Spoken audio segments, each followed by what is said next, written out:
Make a Path presents Let's Talk. Alright, welcome to Make a Path Presents. My name is Ronny Haze, and today, let's talk Game of Thrones Season 2. Listen, we're going to do this a little different. If you're new here, I am going to be doing Season 3, 4, and 5 eventually when I catch up to it. And I will be doing other videos too, like top 10 moments from season whatever, favorite characters, favorite plot lines, I don't know. I want to do creative things, not stuff that is all over the internet already that you can already watch, because I am late getting into the game. Okay, also, if you're new here, I am just starting the Game of Thrones series. I did season 1 already, and like I said, I will be following up with the other seasons. I enjoy it. I hate the magic, I will say that now, so if you love the magic, don't take what I say to heart, please. And if I do knock this, please don't take it to heart. It's a fucking show. You know what I'm saying? I absolutely love the Walking Dead TV show. And I will still diss the shit out of stuff I don't like on that show. I will make fun of it properly at certain aspects. So if you love this show and I say something that, you know, gets you hot and bothered in the negative way, just calm down. And let's get right into it. Listen, I truly believe, and I didn't mention this in the Season 1 review, that Season 1 is absolutely set up for Season 2. I was so comfortable, and I didn't realize I would be this comfortable with Season 2 when I started it, because I felt like Season 1 opened this world up to me. So now, although I don't think Season 1 is epic, that's one of the things I said in the review, I do believe that it was perfect for setting up Season 2. Absolutely. Felt totally comfortable going into Season 2, and I was absolutely shocked when Tyrion, another thing, if I get some names screwed up here, fall back, okay? Because I don't want to keep stopping and worrying about if I got someone's name right or wrong. Alright, now, Tyrion, I was shocked about how much I fucking loved him when he showed up and became Hand of the King. And it really highlighted how foolish Ned Stark was. And Ned Stark wasn't fool because he was like an idiot, you know, he wasn't slow or a window licker. It was the fact that Ned Stark's honor kind of made him do some foolish shit, and he lost his head over it, literally. Now, Tyrion shows up, Peter Dinklage, who, he's an actor who's just exploding with charisma. And he shows up and he owns the shit out of being Hand of the King. Loved him from minute 1 when he shows up at King's Landing. I believe that's the first time we see him in Season 2. I could be wrong. However, Bronn, his right-hand man, he's another one who climbed the ladder to my mountain of all-time favorites so far. So far, Tyrion, I had to stop because I always confuse him with his dad's name. Tyrion, I said it wrong, whatever. Tyrion, so far Tyrion and Bronn are on my list as favorite characters. The other Lannisters, however, Tywin, another actor who does a fantastic job, really enjoyed every scene he was in as well. He owns the scene. And it's so satisfying seeing great actors, I know you guys know this as well, great actors in a scene together. When you get Tywin and Tyrion in a scene together, you'll love every minute of it. Now, Jaime as well, he didn't have a lot in Season 2 to go on, but I really liked his character in Season 2. He opened up a little more, and I think it was better that he was a prisoner, because he was a little bit of a, you know, he just seemed like a cocky rich kid in the first season. You know, he rubbed me the wrong way. Season 2, it was nice seeing him all muddy, you know, and in chains. But I like his character, I really do. Now, let's get to 2 characters I want to see dead, but I really enjoy watching them on TV. Cersei, I really like watching her on the screen, but I want her to have a miserable death. Miserable death. And Joffrey, no, you can kill him right now and I would be fine. He is, and I'm going to say this, one of the most annoying fucking characters in all of history, I think. On TV, sorry. In all of entertainment, that character... Nah, I'm lying. Littlefinger. I'll get to him in a minute. Anyway, Joffrey is just a slimy, just a son of a bitch. Oh, he's such a nasty little fuck. However, the actor does a tremendous job, that little shit that he is. The actor playing Joffrey is great, and it's, I don't say this hardly ever at all about child actors, and he does a fantastic job because he makes you hate the shit out of him. So let me clarify, because sometimes people get it confused when I say I hate that person. I hate Joffrey. The actor playing Joffrey, I give him props. I think he did a great job. Moving on. Theon. Is that his name? Theon Greyjoy. All I wrote down for his notes was, fuck him. Yeah, fuck him. He betrayed Robb. Robb was like his best friend. I mean, they were like he was like a slave brother, I guess. That's probably worse than being a stepbrother or maybe an orphan, an adopted brother. However it breaks down, I don't know. But he felt like he was friends with Robb, and then when he gets back home to his family, it felt like this is a kid who just feels like he has something to prove to himself, But he proved it in the wrong way, I thought. And, yeah, fuck him. Yes, fuck him. Slimy son of a bitch. Again, the actor does a good job. I'm not saying that's a bad character, like poorly developed and poorly written. I'm saying him as a person, that character, is a shitty one. Next, Stannis and Renly. I like Stannis. I really do. Renly, that's not so much. However, we get a scene where, and this is where we enter in a problem I have, we get some magic. And I'll explain why I don't like the magic in a second. But we get the red bitch. She gives birth to the smoke monster on Lost. I shit you not. Now, the smoke monster kills Renly. And here's my problem is, and if they explain it in the book, they explain it in the book. They do not explain it in the show. They drop little hints. Like they do say that Stannis isn't strong enough. And I believe they were talking about this smoke monster. He's not strong enough to handle the magic all the time. But my thing was like, can't they take this smoke monster or this magic they used for the smoke monster and go and just kill all his enemies? I mean, what's the time limit? And this is why I don't like the magic. You get the smoke monster, you go in, you kill Renly, and I get it. You don't kill anyone else because Renly was the one domino you took away and all the other dominoes fell in line to you. That's a bad example, but you get what I'm saying. You only had one problem, you took him out. Can't that smoke monster go to, like, King's Landing and kill all your enemies there one at a time? Is there a time limit to the smoke monster? And how do those physics work? What makes that time limit? You know what I mean? What makes it think? How does that... See, this is, and I think this is a fault with me. I can't just sit back and just say, knock it off and let it happen. Now, I will say this. Just because I have a problem with the smoke does not mean that you can't enjoy the magic. If you enjoy it, if you like it, that is absolutely fine. I am not saying they shouldn't do magic. This is what the show is. It's what the book is. It's what it's about. This is their story and their creative vision. I would never in a million years try saying that because I don't like it, they shouldn't do it. So if you enjoy it, that is awesome. I'm just giving you my honest opinion. Okay? Now that that's out of the way, there is something else I wanted to mention about the smoke monster, I believe. Oh, somebody said that, and I don't know if this is true or not, but in the book, it was Renly's shadow. And I thought this was actually fucking cool. But Renly was standing, I guess, and his shadow drew his own sword. And Renly was like, holy shit, what is going on? I don't know if that's true, but I thought that sounded awesome. If it is true, let me know in the comments below if you read the book. Now, moving on, we got introduced to a character called Brianna of Tarth, I believe, something like that. Anyway, she's a blonde building, pretty much. And I was shocked by how much I enjoyed the shit out of her character. She didn't climb to the top of the mountain as one of my favorites. She snuck up there as one of my possible favorites. She's up there, put it that way. Now, moving along, we got Arya, and we have a little Tywin thing going on there. She becomes his cupbearer, and I thought that was very interesting to put in a story. But what outshined Little Stark being the Lannister cupbearer is Jaqen. That shit was awesome. I loved every moment of it.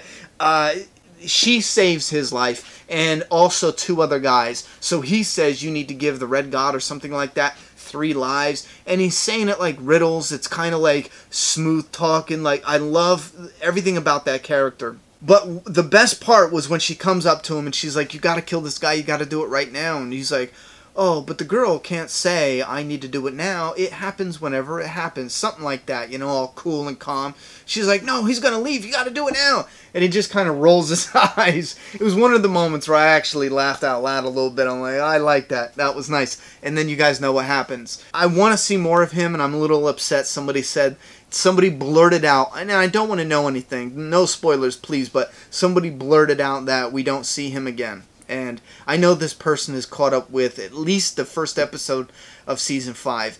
So that's kind of shitty that one of my all-time favorite characters, and that guy, that Jacquin guy, Jake and whatever, Jacquin, he became one of my favorite characters almost instantly. I would have loved to see more. And I don't know if it was the actor's charisma that just combined with the actual story of that character, but it was the right mix. At least for me, I would have loved to see more of him. However, the magic stuff, I thought that was kind of creepy, more so than it was cool.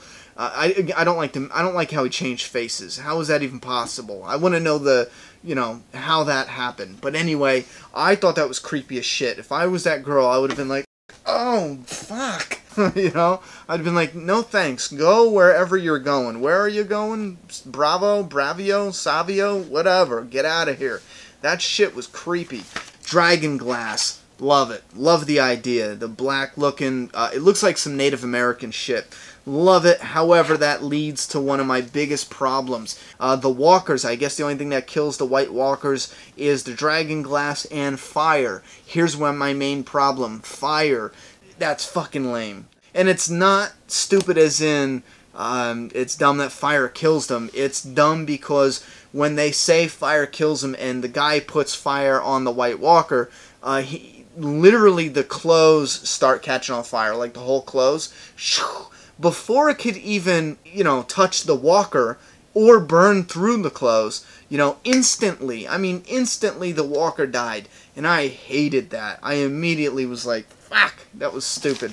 But you know what? It doesn't matter. That's only a little thing I picked on. My own personal preference, if I can slide it in here, I would like it if the fire killed them, but it actually had to burn at least for a minute or two on them to actually kill them. As if the fire would have to at least burn their skin to kill them. This was instantly flame to clothes. You know what I mean? Like, it wouldn't even have killed me. If my shirt lit on fire right now, I wouldn't die as fast as that walker died. You see what I'm saying? I'd be burned, pretty bad, but maybe I'd get that role as Dwight finally, but... Alright, moving right on, we're going to move on to Danny. Danny. Now, some people were actually surprised in Season 1 that I did not like her. Well, I thought she was alright, but she didn't jump out at me as whatever. In Season 2, it actually got a little worse. I found her to be a whining, pompous little brat.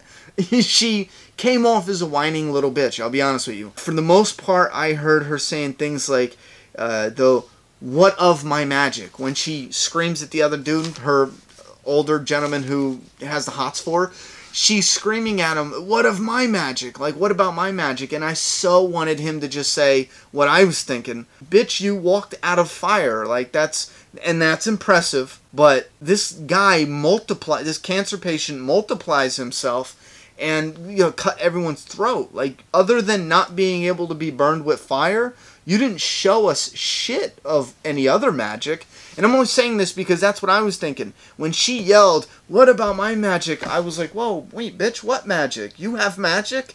You just can't get burnt by fire. And if you guys know of any other magical power she has besides that, and I don't know yet, because keep in mind, they didn't show us yet in the story that she has any other magical powers. Keep in mind, within the story, we don't know of any other powers she has. So I thought that was like, oh shit. Listen, she did get more interesting. She really did. Her story did. I'm starting to like her a lot more. I'm starting to see her as a better fit for the throne. I'm like, okay, I'm liking this chick. However, she comes off as whiny because she's always either yelling, where are my dragons? Find my dragons. And it's like, what are you doing, bitch? That's just a feeling I got. Like, listen, she comes in. She's supposed to be a queen, a ruler, whatever. She sounds more like a rich girl with servants than she does a leader or ruler. I just see a helpless little... You know what? I'm going to throw this. This is why I don't like her. Because instead of being like a a soldier leader coming in and being like, my dragons are gone. You know what? Well, first off, I was an idiot for leaving the dragons alone, unattended. Yes, I would have took them fuckers anywhere I went. You know, let's put that out there. And that's going to lead into another problem I have with Game of Thrones. But instead of her coming in and being like, my dragons are missing, let's go get them sons of bitches. You know what? Everyone, you're coming with me. We're going to tear shit up and get my dragons. She just sits there and orders people to go do her shit for her. Now, I know, for everyone who's going to say, but she's a girl, or everyone who's going to say, but she doesn't have to fight, she's the queen or the ruler or whatever. Oh, get the fuck out of here. Back in those times, you know, well, I shouldn't say that, but no, she should be on the front lines as well. Not the front lines, but you get what I'm saying if you know the part I'm talking about. She could have went out there. But she just seems like that rich girl who just had her toy taken, and she's like, no, you, my servant, go do it for me.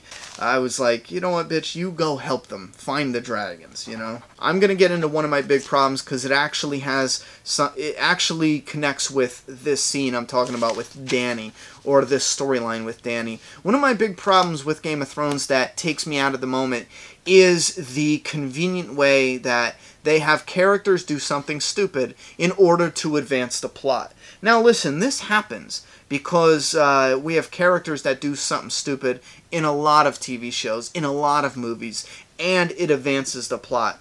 Now, it's possible and it's realistic because people do stupid shit. You know, you see people doing stupid shit all the time in real life, on TV, you know, through YouTube videos, through viral videos. People do stupid shit. However, I see this a lot more. It's just a lot more noticeable in Game of Thrones, more than I would like it to be, you know? And this is a problem not only with this show, but with all of entertainment. People need to stop having characters do something stupid just to advance the plot. Now, I'm not going to sit here and pinpoint every little every time they do this. And when I do go back, I will make a video of all characters who did stupid shit to advance the plot. I think that would be kind of fun. But, for example, she leaves the dragons. Now, she already knows this son of a bitch can multiply himself. You know what I mean? As soon as they get into that Garth or whatever, Karth or who cares what it's called, as soon as she gets to that city, this son of a bitch does it. He's like, come to the house of the undying, all creepy like, and I immediately was like, bitch, run, you know, get the f out of there. And he like looks over or does something, and he has like another guy there. He like can multiply himself. She knows he can do this, and she knows dragons are highly sought after for multiple reasons. I didn't read the book. I don't know what's happening in the story. When I saw that that guy can do that, I immediately was like, shit, no, don't trust any fucker there. Anyway, she does something stupid. Her dragons get stolen. It advances the plot. You know what I mean? Now she gotta find the dragons. Okay, and then we get into a scene that really bothered me. Again, characters doing something stupid to advance the plot. The guy who can multiply himself, he chains her up. He has her dragons chained up in this room, and it sounded like he wanted to, again, save them and use them for his own purposes. You have dragons there. Given he was probably thinking they're babies and they can't do that yet, but he just walks right up to, like, dragons. He just brought the mother who can control the dragons to the dragons. His master plan is to chain them all up together, okay? And then stand in front of them. You know what I'm saying? This guy's not the sharpest tool in the shed, you know? So after they burn his ass alive for being a moron, the chains turn to dust. That part, I will throw this out there, that part I didn't get. Is that her magical powers? Or was that like his magical powers? Did he put these imaginary magical chains on them and they turned to dust? Whatever. If you read the book, if that made sense to anyone else, if you read some kind of behind the scenes, how did the chains and the collar just all turn to dust and fall? What was that? If it was something stupid I'm missing, just please let me know down below, because I tried to absorb as much as I could, but that part I didn't get. Anyway, so we're going to get into the most unlikable character now. This is Littlefinger. And this is where I'm going to say that it is partially the actor. It's why I don't like him. I don't like Littlefinger for the same reasons that a lot of people don't like him, because he's like a, you know, conniving little son of a bitch. He's a backstabbing bastard. I don't like him because the actor himself decided to play him more like a cartoon every single episode, you know? And first off, that was a giveaway, because now I know he's behind everything. Every time something's happening, I'm like, yeah, Littlefinger's behind it. And it's turning out right far too often. It's becoming way too predictable. I was a child from the land far away, and then I came here, but I want you to trust me. I will take you on that ship, and I will take you home to see your brother. But I'm really going to rape you in your sleep. I mean, I'm going to take you home to see your brother.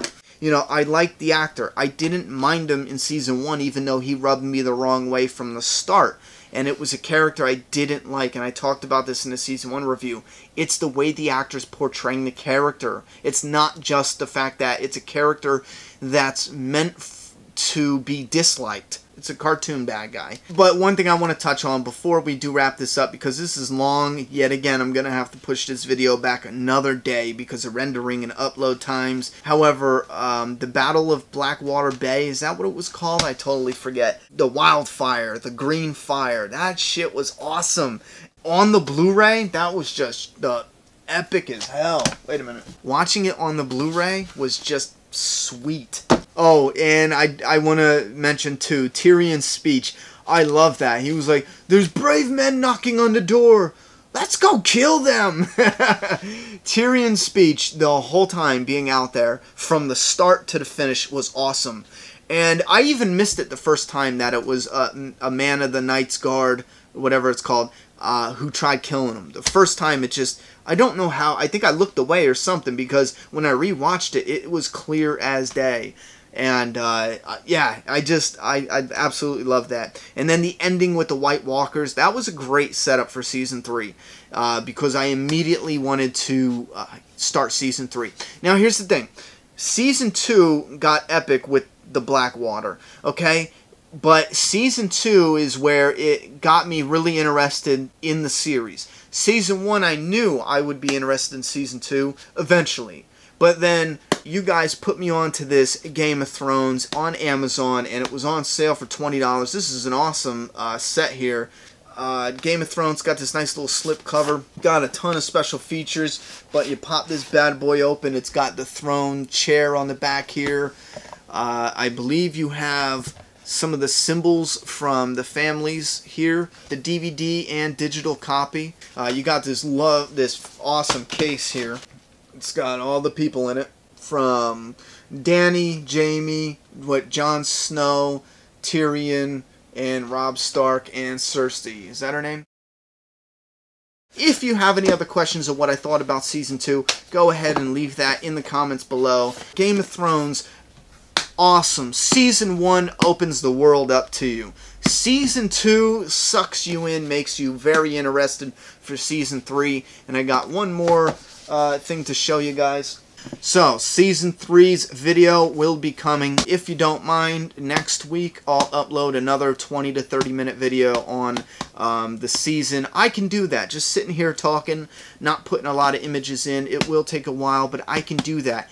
Do you want that, or do you want me to do a quick little 5-minute video letting you know if I liked it, didn't like it, and real quick what I liked and didn't like mainly? Let me know what you prefer, long or short. And the reason I'm asking this at the very end of the video is because this is for the people who actually watch the entire videos. If you stayed this long, you're the one I want your opinion on. The watchers who watch all of it. So, let me know. I hold this up because I fucking love this case. You have this shadow of the dragon. I swear, I was like a little kid. When I first got it, I was moving it up and down like, that is just so simple, but so damn cool. I like that. You see what I mean though, right? How that shadow... There's so many people now shaking their heads like, this guy's a child. He's a grown child. Yeah, there's some things I find interesting. Like that. It's a shadow. Alright, I'm done. Just so you know what's coming, not only do we have Season 3, Season 4. Those reviews are coming next. Alright guys, put all your thoughts and opinions down in the comments below. I will shut up though so you can stop this video. Listen, I'm done talking. It's your turn. Subscribe now.